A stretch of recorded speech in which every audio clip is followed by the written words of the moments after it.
नमः समय साराय स्वानुभूत्या चकासते भावाय भावाय सर्विभावान्तरच्छिदी।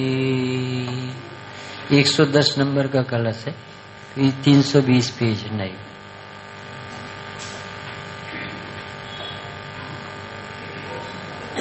यावत् पाकिमुपैति कर्मे विरतिर्ज्ञानस्य सम्यक् न सा कर्मज्ञाने समुच्चयोऽपि सत्य तावन्निकाचिच्छति। किन्तु अत्रापि समूल्य सत्यवसितो यत् कर्मे बन्धायतन्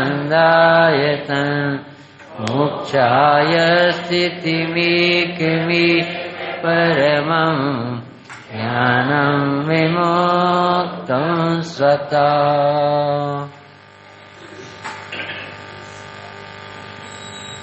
अब आशंका करता है, जब आशंका उत्पन्न होती है कि जब तक अविरत सम्यक दृष्टि इत्यादि के कर्म का उदय रहता है तब तक ज्ञान मोक्ष का कारण कैसे हो सकता है।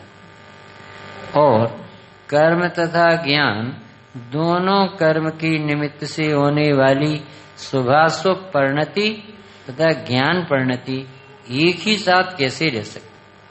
इसके समान दानार्थ काव्य कहते हैं। ये प्रश्न समझ में आएगी। और तरीका भी लिखने का क्या है, आशंका करता है, यानी दोष भी नहीं लगाता। आप कह रहे वो गलत है ऐसा भी नहीं कहता, पर मुझे समझना है, मेरी जिज्ञासा है ऐसा कैसे होता होगा। जब बाबूजी प्रवचन करते थे लाडगंज मंदिर में, तो सभाचंद पंडित जी का हमेशा ये कहना रहता था, राग रहेगा तो वीतरागता कैसी रहे, दो भाव एक साथ कैसे रहे। और तर्क ही देता था कि अंधेरा और उजीला एक साथ नहीं हो सकता। जब अंधेरा होगा तो उजीला नहीं होगा, जब उजीला होगा तो अंधेरा। जब तक कर्म चेतना है, कर्म फल चेतना है, उस समय तक ज्ञान चेतना कैसे होगी, ऐसे उदाहरण देता। और बाबूजी समझाते समझाते थक जाती थी। अरे भैया, मिथ्यात्व और सम्यक एक साथ भले न रह सकता हो, पर राग और वीतरागता एक साथ रह सकती है। उसमें कोई, आज एक कलश निकला 110 में, का क्षति क्या नुकसान है, ऐसा शब्द डालो। दोनों एक साथ रहे। कौन दोनों? सराग धारा और ज्ञान धारा, कर्म धारा और ज्ञान धारा एक साथ रहे। इसमें आपको तकलीफ क्या है? नहीं समझ में आ रहा। देखो कलश पढ़ते, अभी शंका समझ में आई कि नहीं। जब तक अवरस सम्यक दृष्टि है, यानी अभी तीन प्रकार की कसाय के शक्ति के उदय चल रहे, अप्रत्यख्यान और संजनन के उदय चल रहे, तब तक ज्ञान उसका अभी जो केवल ज्ञानी जैसा ज्ञान तो हो नहीं गया। अभी तो 6 ज्ञान, अभी तो पूर्ण ज्ञान है। ऐसा ज्ञान मोक्ष का कारण कैसे हो सकता? एक, और कर्म और ज्ञान दोनों, यानी एक तरफ देखो तो स्वभाव भाव और एक तरफ देखो तो सम्यक ज्ञान की शांति भाव, दोनों एक साथ कैसे हो सकते? आ रहा समझ में कि कर्म धारा ज्ञान धारा, यानी आत्मा का भी अनुभव हो रहा है और कर्म का राग का भी अनुभव हो रहा है। ये हमें समझ में नहीं आता। हो सकता है कि नहीं? जिस समय हमने रसगुल्ला खाए, गुलाब जामुन घर में खाए, और जिस समय हम ये स्वाध्याय कर रहे, तो उस समय हमें दोनों का अनुभव हो सकता है कि नहीं सतीश? हो सकता है? जिस समय हमने घर में गुलाब जामुन खाई और जिसी समय हम दुकान में बैठ गए, उस समय हमें दोनों अनुभव एक साथ हो सकते।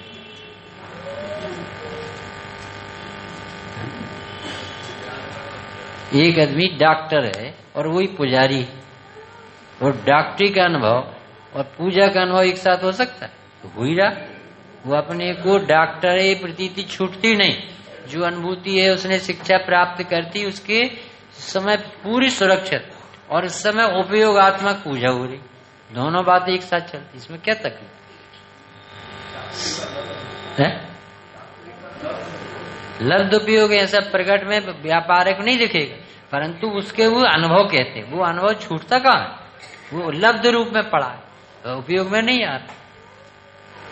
लब्धि उपयोग भावेंद्र, इसे संज्ञान की जा सकती। अच्छा, ऐसी चारित में लगाना कि जितनी शुद्ध परिणति है उतनी कसाय के अभाव की शांति उसे आहार आदि संज्ञाओं के काल में भी ज्ञानी को होती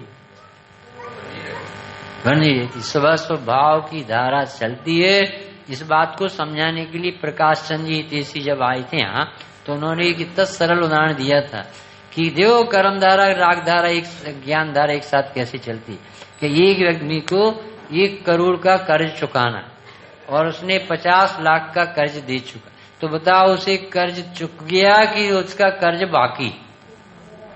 ये उत्तर बताओ तो इससे समझ में आए कि अभी कर्ज चुकाना भी बाकी है और कर्ज चुक भी गया, तो दो एक साथ कैसे होते? हो ही गए कि जितना बोझ पहले था उतना है क्या कि नहीं, उतनी शांति है, और जितना अभी कर्ज चुकाना उतनी आकुलता है। एक उदाहरण उन्होंने और दिया था कि जो होली के दिन आते हैं किसी ने रंग डाला और आपने वो कपड़ा साफ किया तो पूरा रंग नहीं निकला, तो रंग निकला कि नहीं निकला? ऐसा पूछा था कि रंग निकला कि नहीं, कि साहब निकल गया होता तो दाग क्यों? तो फिर वैसे ही है कि जैसा पहले था कि नहीं। ऐसे ही इसमें लगाना कि पहले जैसी मति विभ्रम था, पहले जैसी कसाय शक्ति अनंतानबंदी की थी, अब सम्यक दृष्टि को वो विपरीत अभिनिवेश है क्या कि नहीं, तो फिर कसाय निकल गई क्या कि नहीं निकली, तो फिर उसे सम्यक ज्ञान में इस कसाय की होती सम्यक ज्ञान रह सकता है कि नहीं रह सकता है? रहता ही। ये कला समझ में आने बाद यानी जगत को ये बात बैठ नहीं रही कि अभी इतना देखो, सबको विचारना आप कि इतने खाने पीने भोगने के भाव भी हो रहे हैं और सम्यक दर्शन भी टिका है। ये जगत की मोटी दिमाग में चक्षु में आ ही नहीं सकती ये बात। मंगल वर्धनी पे बैठ रहे, हवाई जहाज में उड़ रहे हैं, विमान पे सौदर में जा रहा, ऐसा नाच नच रहा है, 30 लाख विमान का अधिपति है, ये ऐसा सम्यक दृष्टि कैसे हो? जो ज्ञान सागर जी ने टीका लिखी, तो जो समय सागर की, तो उन्होंने तो 320 गाथा में खुल के लिख दिया ऐसा कि जैसे स्वामी कहते हैं कि ये सम्यक दृष्टि जीव की निर्जरा हो रही है, बंद नहीं हो रहा, मेरी समझ में नहीं आता ऐसा लिखो कि मेरे दिमाग में नहीं बैठता कि ऐसा 6 खंड को भोगे और वो सम्यक दृष्टि का धर्म सुरक्षित रहे। हमारे दिमाग में नहीं, बड़ों के नहीं आ रहा दिमाग कैसे आ जाए, इसके लिए नजर चाहिए।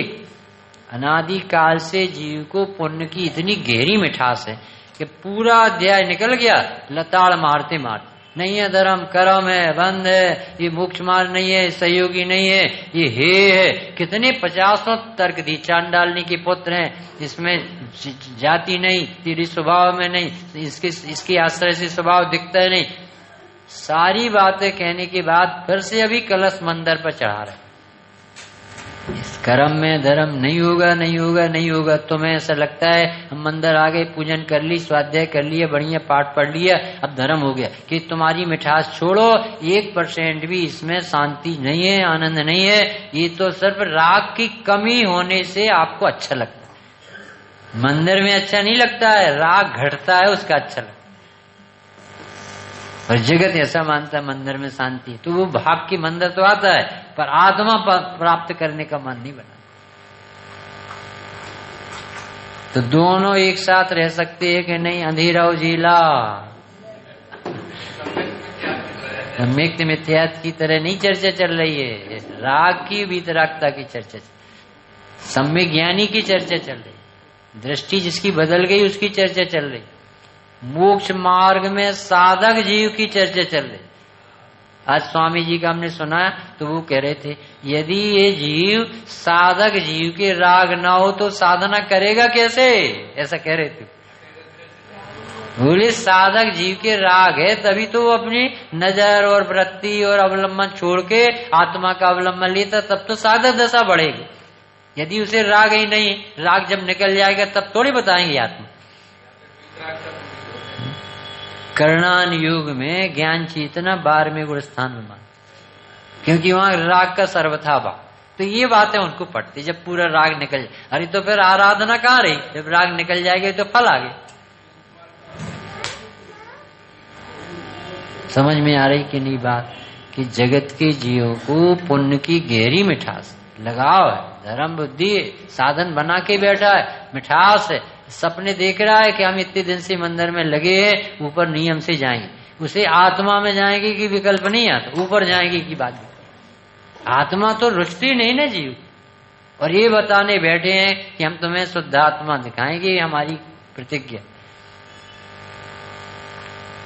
श्लोकार जब तक यावत लिखा न, जब तक ज्ञानस्य कर्म वृत्ति, ज्ञान की कर्म वृत्ति यानी भली भांति परिपूर्णता को जब तक ज्ञान प्राप्त नहीं होता है।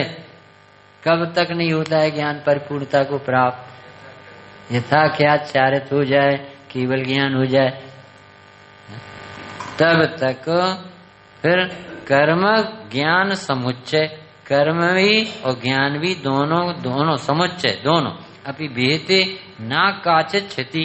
कर्म और ज्ञान का एक साथ रहने पना शास्त्रों में जो लिखा गया है उसके एकत्रित रहने में कोई क्षति और विरोध नहीं है। ये अमृतचंद भगवान कहते। जिनने तीसरे कलश में क्या कहा प्रदीप भैया? मेरी परिणति मैली हो रही है और समय सार की टीका लिख के मैं परम विशुद्धि को प्राप्त हूँ, ऐसा उन्होंने अपना भाव प्रकट किया तीसरे। और वो सब उनको अमृतचंद मुनि को मुनि मानते। और वो खुद ही कह रहे हैं कि मेरी परिणति में,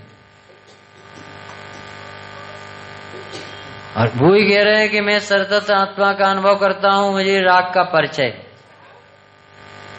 वो कह रहे हैं कि प्रमत्त अप्रमत्त होते ही नहीं है भगवान आत्मा। अटपटी बातें हैं, इस जगत को कैसे पटे? इसके लिए कोई कांजी स्वामी को आना पड़ेगा। विश्व में ऐसा सरल नहीं है। ये तो जिनवर को खड़ा करते बार बार। भगवान ने कही, मुनि राजों ने कही है, अनुभव की बात है, तुम खुद करके देखो। तो दोनों के रहने में कोई क्षति नहीं। बाबू जी के पास जाते थे तो वो कहते थे कि 6 द्रव्य आकाश के एक प्रदेश में रहें, इसमें कोई आपत्ति नहीं। और उदाहरण देते थे कि समुद्र में नाव रहे, इसमें हमें कोई तकलीफ नहीं है, पर समुद्र नाव में जल ना आने पाए। जैसे तुम जगत में रहो अलिप कीच में कमल जैसे, हमें तकलीफ नहीं, पर तुम्हारे चित्त में संसार नहीं बसने। भाई इतनी सी बात से मोक्ष मार्ग प्रकट हो। कर्म और ज्ञान का एकत्रितपना जिनवाणी में, शास्त्र में, आगम में, सर्वज्ञ की वाणी में 4 अनुयोगों में कहा। उससे एकत्रित रहने में कोई भी क्षति नहीं है, विरोध नहीं है। किंतु यहाँ पर इतना विशेष जानना चाहिए कि आत्मा में अवसपने जो कर्म प्रकट होता है वह तो बंध का ही कारण है। सुनना जरा क्या कह रहे कि सम्यक दृष्टि हो या मिथ्या दृष्टि, राग बंध की डोरी है। राग होगा तो बंध होगा ही होगा। क्यों? सम्यक दृष्टि के राग का बंध कैसे हो? डॉक्टर साहब सनत कुमार ये बताओ, ज्ञानी के सारे भाव कैसे होते हैं? ज्ञान में। तो उसे जो राग होगा उससे बंध कैसे होगा?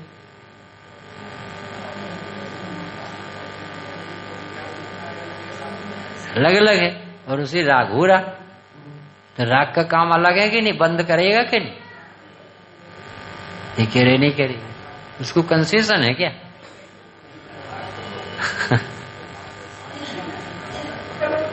हंसिक भी तो रखता है, हंसिक से रखता है। अरे कलश लिखे नहीं अपन ने अभी अमृतचंद देव का पुरस्कार सिद्धि उपाय पढ़ा, उसमें लिखा एनान सेन सुदृष्टि सेनान सेन बंधनम नास्ति, एनान सेन तु राग तेनान सेन बंधनम अस्ति, एनान सेन सुज्ञान तेनान सेन बंधनम नास्ति, एनान सेन सु राग तेनान सेन बंधनम भवति, एनान सेन चरित्रम तेनान सेन बंधनम नास्ति, एनान सेन तु राग तेनान सेन बंधनम अस्ति। तीन बातें आती। अब ये कोई कौन बताएगा इसका उत्तर? जितने अंश में दृष्टि है उतने अंश में बंध नहीं है। हमें ही समझ में नहीं आया कोई है कि दृष्टि भी अंश में होती क्या। उन्हें लिखा है कि एनांशेन सुदृष्टि तेनांशेन बंधनम नास्ति। तो अंश में दृष्टि बताई उन्हें, ये तो समझ ही में नहीं आता। हमने तो धवल जी से पूछा, छिंदवाड़ा में थे, 10 लक्षण पर में गए, तो उनसे कहा कि पंडित साहब ये नानसेन सुदृष्टि होती नहीं, सोनागिर में थे, आपके साथ थे। तो हमने कहा कि इतने ज्यादा लोटी की जीभ, बड़ा पंडित बना है, इसी इतनी भी अकल नहीं है, ये नानसेन दृष्टि का अर्थ क्या निकाला जाता। ऐसे हंसे वो, एकदम से ऐसे गिरे धरती पे, और ऐसी देर तक, खूब देर तक उनकी हंसी नहीं। सोचो आश्चर्य, इसे ये भी नहीं मालूम कि ये जनवाणी किस एंगल से लिखी जाती है, कौन सा अपेक्षा लगाई है। तो जैसे हमने कहा नानसेन दृष्टि, तो ऐसी दृष्टि कैसी हुई होगी। अरे बोले चारित्र साक्षात धर्म है, उसकी अपेक्षा सम्यक दर्शन एक अंश कहलाता है। साक्षात धर्म चारित्र होता है और उसकी अपेक्षा ही सम्यक दर्शन को अंश का। सम्यक दर्शन अपने आप में अंश नहीं है और अंश को देखता भी नहीं, वो पूरे को देख।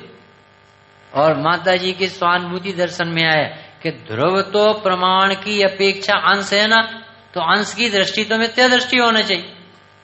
ऐसा माता जी से पूछा, इतना अच्छा उत्तर दिया कि ये प्रमाण में से कहा है कि अंश है, परंतु अपने आप में परिपूर्ण, वो अंश नहीं है, वो ही वस्तु है। अध्यात्म में तो मूल परम पारणामिक भाव को ही वस्तु कहा जाता है, ज्ञायक को ही वस्तु का, वो पूरी वस्तु है। वो तो द्रव्य के साथ पर्याय को भी याद रखे, इसलिए उसको अंश कह दी। आ रही समझ में कि नहीं। एनांशेन दृष्टि का अर्थ क्या बताया कि जितने अंश में दृष्टि, यानी आत्मा को पूरा जिसने सम्यक दर्शन लेके प्राप्त किया है, तो उसको अभी काम बकाया है चारित्र का, इस अपेक्षा से दृष्टि में लिया है,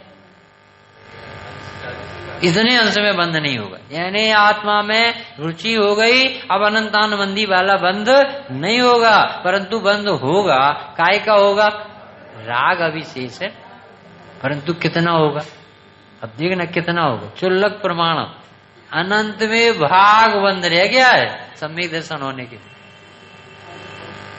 दिखता कितना बड़ा है, अभी राजा महाराजा बने, अभी तो दीक्षा नहीं ली, अभी मुनि नहीं हुई, इतना बड़ा दिखता है, परंतु है कितना सा आंशिक। उस सम्यक दर्शन होने पर अनंत गुना बंध तो कैंसिल हो। हाँ, शक्ति मर चुकी, अभिप्राय खत्म हो गया। हमने प्रश्न पूछा था डॉक्टर साहब, अभी नहीं उत्तर आया कि ज्ञानी के सारे भाव ज्ञान में होते हैं, तो ज्ञानी को राग द्वेष होती होंगी कि नहीं होते, नहीं तो कर्म धारा क्या, फिर उसे बंद होता है कि, इसकी जांच करने वाला है कल से। चौकड़ी कहो चाहे चौकड़ा कहो, हम ये समझ में यार राग कह रहे हैं। सम्यक दर्शन हो गया कि नहीं, दृष्टि बदल गई कि नहीं, अब उसे ज्ञान धारा चल रही कि नहीं, अनंतानुबंधी के अभाव वाली चल रही शांति। अब उसके साथ 3 कसाय का होता है राग, उसका एक नाम है रागधार, सरागधार चल रही कि नहीं, तो उससे उसे ज्ञानी के सारे भाव ज्ञानमय होने से उसे बंद नहीं होता सुना था, तो राग से बंद हो रहा है कि है बुरा, तो फिर ज्ञानी की बंद नहीं होता है। हाँ इतना सजग तो बैठना चाहिए मंदिर में कि भाई जितनी उपलब्धि हुई उतनी राहत मिली है उसे। ऐसा एक गुंडा ने हमारे जोर से हाथ पकड़ लिया, हम छोटी उम्र में जब स्कूल पढ़ते थे, तो एक लड़के ने कहा कि अरे रोज पढ़ते पढ़ते चलो आज अपन बेर खाएंगे, मटर खाएंगे, अपन चलो घूमने चलो। तो ले गया भैया, और उसने मालिक ने पकड़ लिया। अब दोनों के एक दूसरे के कान पकड़ो और खुद जोर जोर से पकड़ो, तो वो सच में खुद जोर जोर से पकड़ता था। तो वो दर्द अभी तक याद है ना। अब वो कहे कि ढीला नहीं पकड़ना, और वो ऐसे गुड्डी ऐसे लगाओ, बैठक लगाओ, अब कभी नहीं आएगा। तो जब ये व्यक्ति ने, गुंडा ने जोर से हाथ पकड़ा तो अनंतानुबंधी थी, और जैसे ही पकड़ ढीली पड़ गई। अब पकड़े तो है पर वैसी पकड़। ऐसे ही विषयों के प्रति जो आसक्ति थी कि इसके बिना मैं नहीं जिंदा रह सकता, अब पता चला कि इसके बिना ही मैं हूं, परंतु अभी भी वो राग नहीं छूट पाता, इतना राग है। अभी इस कलश में ये बताया कि सम्यक दृष्टि के भी जितना राग है उतना बंद, बिल्कुल कोई कंसेशन नहीं। और यदि राग से बंद नहीं हो तो फिर कुंद कुंद देव स्वर्ग किस भाव से गए, पाप तो है नहीं। ये सिद्ध कैसे, ये जनवाणी सिद्ध कर रही, आगम से लिखा। लोग कहते हैं राग से धर्म होता है, ये कह रहे हैं कि राग कर्म है तो उससे बंद ही होता है। राग में धर्म नाम का अंश भी नहीं है, परंतु धर्मात्मा के जितना धर्म है, वितराग भाव है, वो धर्म। अभी एक प्रश्न प्रदीप भैया आपसे, कि ज्ञानवंत के भोग निर्जरा हेतु और सम्यक दृष्टि मुनि के बंद है, और सम्यक दृष्टि भावलिंगी मुनि के तो बंद बता रहे राग से, और वहां सम्यक दृष्टि के भोग से निर्जरा बता रही। ये समझ से आ रहे कि तमाशा?